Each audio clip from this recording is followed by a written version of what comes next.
제가 두 가지 이야기를 들려드릴 텐데 그 두 가지 이야기의 공통점을 한번 찾아보셨으면 좋겠어요. 어느 여대생이 있었습니다. 그런데 이 여대생이 주유소에서 아르바이트하는 한 남학생을 본 거예요. 너무 잘생긴 것 같습니다. 그래서 매일 내가 눈도장이라도 찍어야겠다라고 생각을 한 거예요. 그래서 많이 살 수는 없고 돈에 한계가 있으니 매일 1리터씩만 사자. 그래서 가서 휘발유 1리터를 그 짧은 순간 1리터 얼마나 넣겠어요? 뾰로록 하는 그 순간 그 오빠를 보고 환히 웃고 간 거예요. 근데 그거를 매일 계속해서. 그런데 너무나 마음 아프게도 동네에 연쇄 방화 사건이 터진 거예요. 그런데 이 여학생이 결국 경찰서로 가게 됐습니다. 그럼 왜 가게 됐느냐? 바로 그 사랑하는 오빠가 신고를 한 거예요. 매일마다 이상한 애가 와서 휘발유를 사가더라. 결국 이 여학생 너무나 그저 오빠 좋아했을 뿐인데 자기 돈 들여가면서 필요도 없는 휘발유를 샀을 뿐인데 결국 경찰서까지 가게 되는 이런 너무나 슬프고도 웃긴 이야기다라고 할 수 있겠습니다. 두 번째 이야기는 장은성 목사님에 대한 이야기입니다. 제가 군대를 전역하고 제가 2001년에 전역을 했거든요. 그래서 대학교를 딱 갔어요.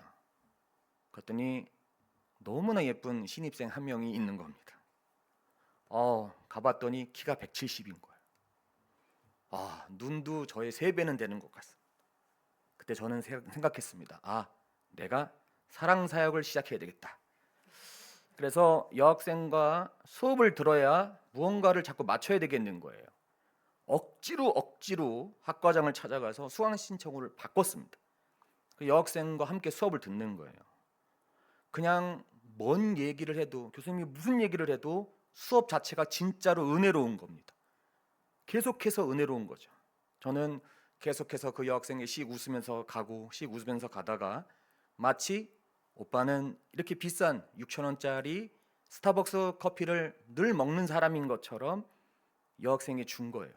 그것도 매 수업 때마다 줬습니다.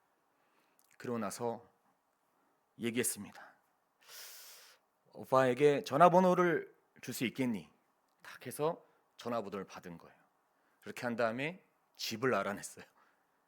근데 아파트, 그때 당시엔 복도식 아파트였거든요. 이렇게 해서 찾아갔어요. 가서 실을 그 아이가 사는 창문 위치까지 길이를 쟀습니다. 거기까지 딱 한 다음에 장미 백송이를 묶었어요. 그러고 나서 내렸습니다. 이렇게 내려서 문 열어봐 해가지고 왜 오빠 하면 딱 하면 이렇게 반지 백송이 그래서 결국 저는 사랑 사역에 열매를 맺을 수 있었습니다. 그런데 그렇게 해서 제가 예쁘게 연애를 하게 됐는데 그 수업에 제 친구도 있는 거예요. 그래서 제 친구가 왔길래 친구야 안녕? 라고 얘기하니까 모르는 척을 하는 겁니다. 하면서 모르는 척하는 거예요. 계속 쌀쌀맞게 대하는 그 친구를 보면서 왜 그런가 나중에 이유를 알아보니 그 친구도 이 여학생을 좋아하고 있었던 겁니다. 그런데 내성적인 성격 탓에 말도 못 걸고 결국 그 여자와 사귀었던 저는 그냥 미움의 대상이 되었던 거죠. 여러분 이 두 가지 이야기 중에 이 두 가지 이야기의 공통점이 뭐냐면 바로 짝사랑은 실패한다라는 겁니다. 여러분 우리가 짝사랑에 왜 실패할 수밖에 없을까? 그 결론은 그 설교 끝나고 정리해 드리겠습니다. 여러분 오늘 말씀은 여러분이 너무나 잘 아는 안타까운 사연을 가진 한 여인이 등장을 하죠. 바로 12년 동안 혈루증을 앓고 있는 한 여인이에요. 여러분 수도 없이 많이 들은 이 내용을 가지고 저는 이야기를 펼쳐가 보고자 합니다. 예수님께서 가버나움에서 귀한 사역을 마치시고 다시 바다 건너편 거라사인의 지방에 오셨다가 군대 귀신 물리치는 사역을 하시죠. 그리고 다시 가버나움으로 건너가십니다. 그때 예수님의 소문이 많이 퍼진 거예요. 그러니까 사람들이 몰려오게 됐어요. 그때에 야이로라고 하는 한 회당장이 예수님을 찾아옵니다. 그리고 이렇게 말하죠. 주님, 제 딸이 큰 병으로 죽어가고 있으니 제 딸에게 오셔서 병을 고쳐달라고 이렇게 간곡히 부탁합니다. 그러자 예수님이 그래, 그럼 내가 그쪽으로 가겠다라고 하고 가시는 길이었죠. 그런데 그때 예수님께서 자신의 몸에 능력이 빠져나간 걸 느끼게 되셨어요. 그리고 나서 뒤를 돌아보고 얘기하십니다. 누가 내 몸에 손을 대었느냐라고 물으시죠. 그러자 제자들이 얘기합니다. 예수님, 지금 사람이 너무 많아서 밀쳐진 거예요 라고 얘기하자 예수님이 아니라는 거죠. 분명히 나의 능력이 빠져나갔으니까 그 능력을 빠져나게 한 사람을 찾으셨어요.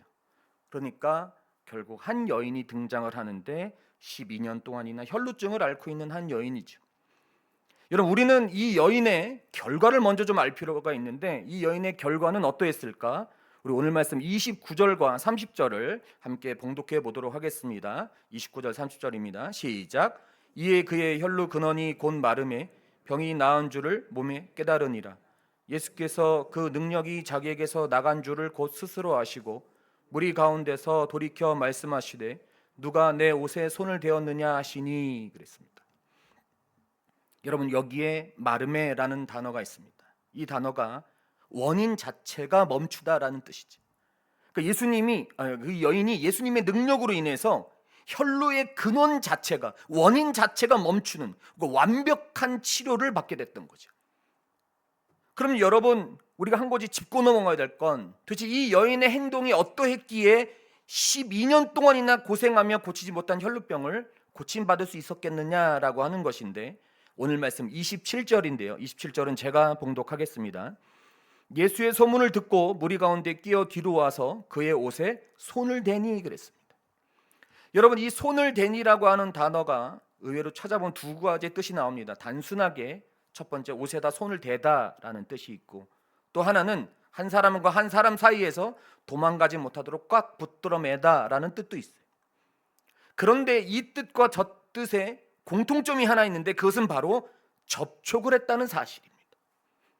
그냥 옆에 있는 것이 아니라 손을 뻗어서 예수 그리스도의 몸에 손을 댔다라고 하는 사실이죠. 여러분, 성도님들이 많이 들어서 알고 계시듯이 그때 당시에 여인이 남자의 옷에 손을 댔다? 그러면 어떻게 됐겠습니까?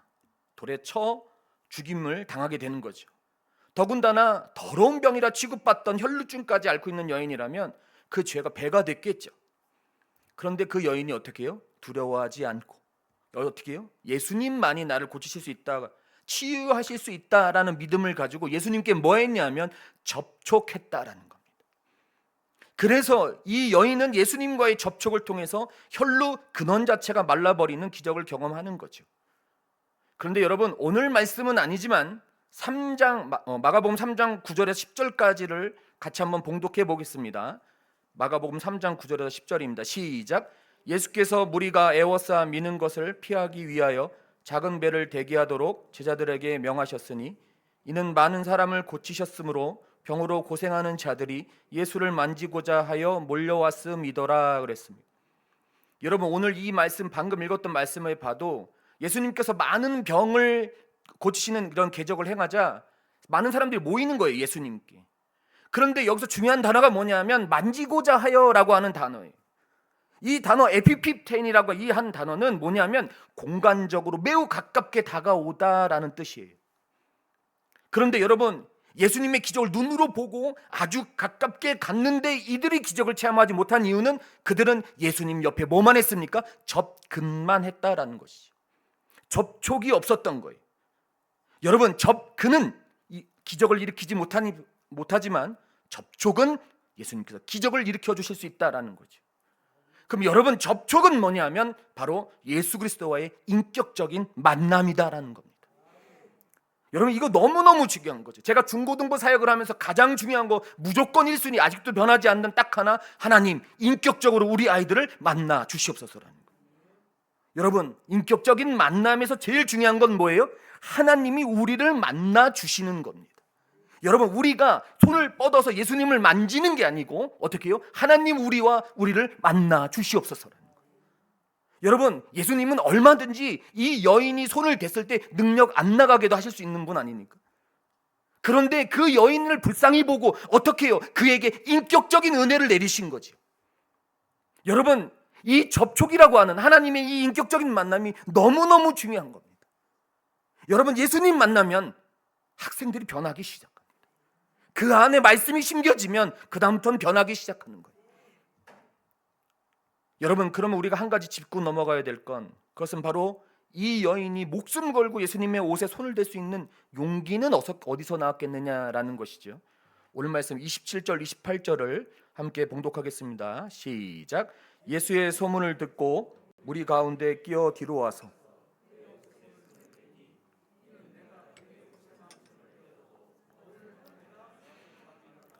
아멘.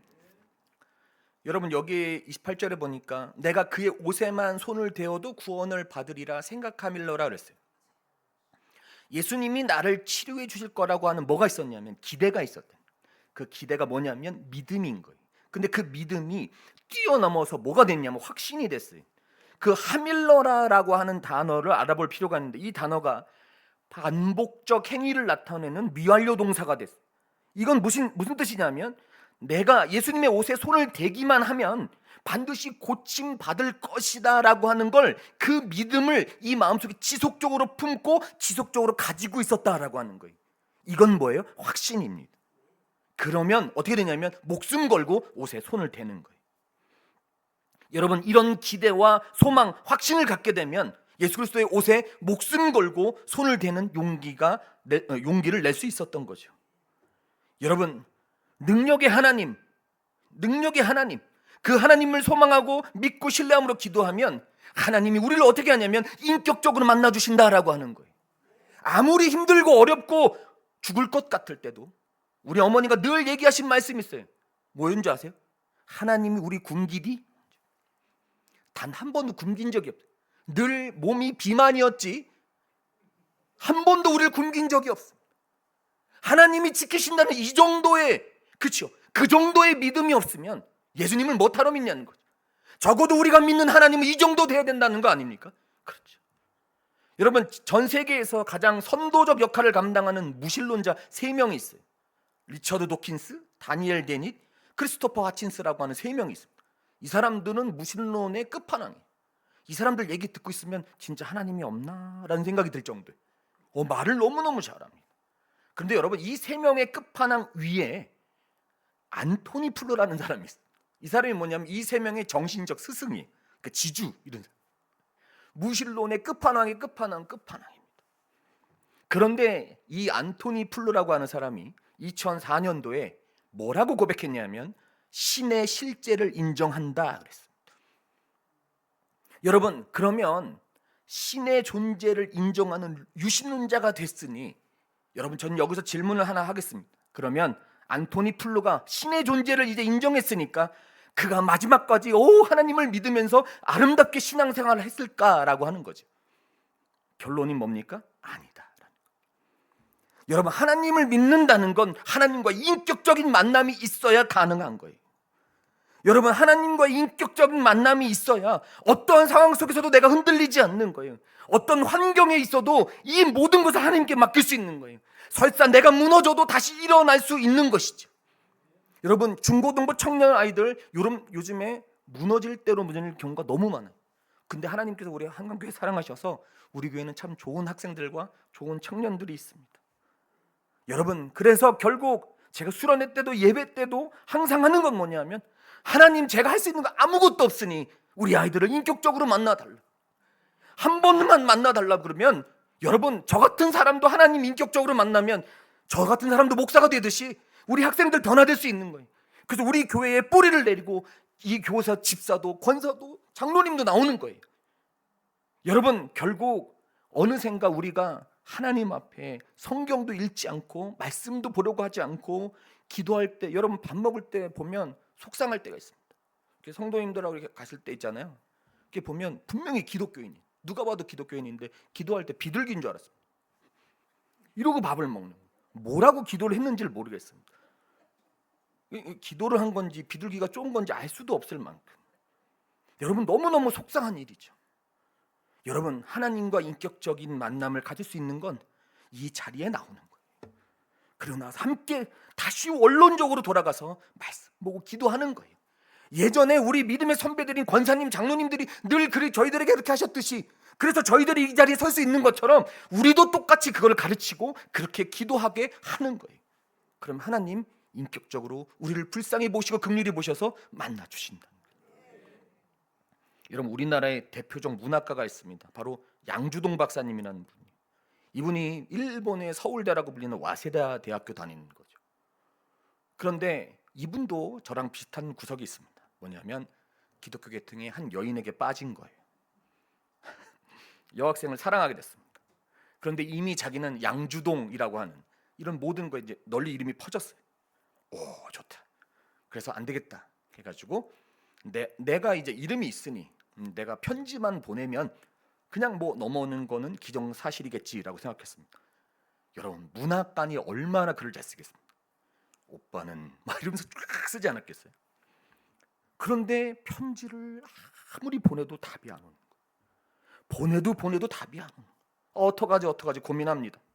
그런데 나중에 보니까 이유를 알았어요.